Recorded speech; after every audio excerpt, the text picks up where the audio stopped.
Hello મિત્રો, તો જય શ્રી કૃષ્ણ. કેમ છો બધા? તો સ્વાગત છે આજના મારા મિની વ્લોગમાં. તો આજે હતો ફ્રાઈડે અને ફ્રાઈડે સ્પેશિયલ લંચમાં છે પનીર અંગારા. આજનું મારું ફૂલ ટિફિન છે પંજાબી. તો વિડીયોને એન્ડ સુધી જોવાનું ના ભૂલતા. આ કુકરમાં મેં 6 થી 7 કિલો ડુંગળી લઈ અને રાત્રે તેને બાફી લીધી હતી.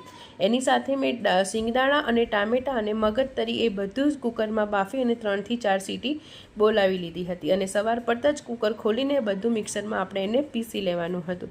તો મેં તેને સરસ મજાનું પીસી લીધું અને બીજી બાજુ મૂકી દીધો મારો જીરા રાઈસ.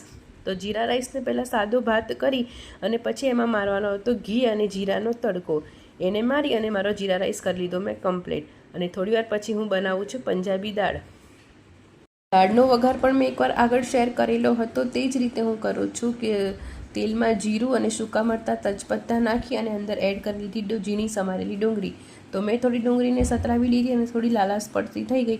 ત્યાર પછી મેં એમાં નાખી દીધા થોડાક ટામેટાં. ઝીણા સમારેલા ટામેટાને પણ થોડીક વાર ચડાવવાના છે. તે ચડી જાય પછી એમાં આદુ મરચાં અને લસણની પેસ્ટ નાખી અને દાળને સિમ્પલ મસાલો હળદર મરચાંનો કરી લેવાનો છે. હળદર મરચાં અને મીઠું એ ત્રણનો મસાલો કરીને થોડીક વાર તેને મૂકી દીધી હતી. આ રીતે મારી થોડીક વાર ઉકળી દાળ તડકા થઈ ગઈ હતી રેડી. હવે તૈયારી કરશું આપણે પનીર અંગારાની. પનીર અંગારા માટે મેં લઈ લીધું હતું લસણ, આદુ અને મરચાં. આ બધાને સરખું પીસી અને પહેલાં તેને વઘારમાં એડ કરવાનું છે. તો મિત્રો, હું કઈ રીતે પનીર અંગારા વઘારું છું તો રેસીપીને જરૂરથી જોઈ લેજો.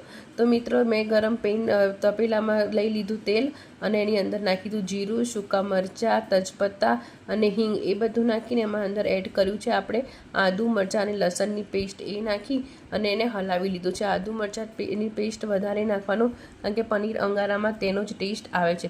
થોડીક જ વાર તેને બધું સાંતળી અને કરી દીધા નોર્મલ મસાલા હળદર, મીઠું, મરચું, કસ્તુરી મેથી એ બધું નાખીને તેને થોડી વાર સાંતળી લીધું. સાંતળી લઈ અને તમને થોડુંક આ રીતનું એમાં ઘાટું લાગશે. પછી એમાં મેં નાખી લીધી જે આપણે ડુંગળી, ટામેટાં, મગજતરી, સિંગદાણાની ગ્રેવી હતી તે બધી જ તેમાં એડ કરી લીધી. આ રીતે મિત્રો એની અંદર બધું એડ કરીને હવે તેને થોડીક વાર ઉકળવા દેવાની. સરસ મજાની ઉકળી જાય અને ખદખદી જાય પછી આપણે અંદર એડ કરવાનું છે પનીર. ઘણું બધું જે આપણે કર્યું હતું તો મેં અંદર થોડીક વાર પછી બધું ગરમ થઈ ગયું અને બધું ઉકળી ગયું પછી એમાં આપણે હવે એડ કરશું પનીર. તમે જોઈ શકો છો કેવું ઘાટું અને કેવું સરસ મજાનું પનીર અંગારા. જોતાં જ આપણને લાગશે કે કેટલું સ્પાઇસી અને કઈ રીતનું પનીર અંગારાનું શાક છે. તો મિત્રો જોઈ લો, આ રીતે ઉકળી ગયું અને મેં એમાં ઘણું બધું પનીરની છીણ અને પનીરના ટુકડા ઘણા બધા એડ કરી દીધા. પછી થોડી ક્રીમ અને થોડુંક ચીઝ નાખી અને બધું મિક્સઅપ કરી લીધું અને આ રીતે બધું પનીર અંગારા મારું થઈ ગયું છે કમ્પ્લીટ. અને પનીર અંગારા એકદમ સ્પાઇસી હતું એટલે સ્વીટમાં મેં બનાવ્યા હતા ગુલાબજામુન. મોર મિની બ્લોગ જોવા માટે ચેનલને લાઈક અને સબસ્ક્રાઈબ કરો.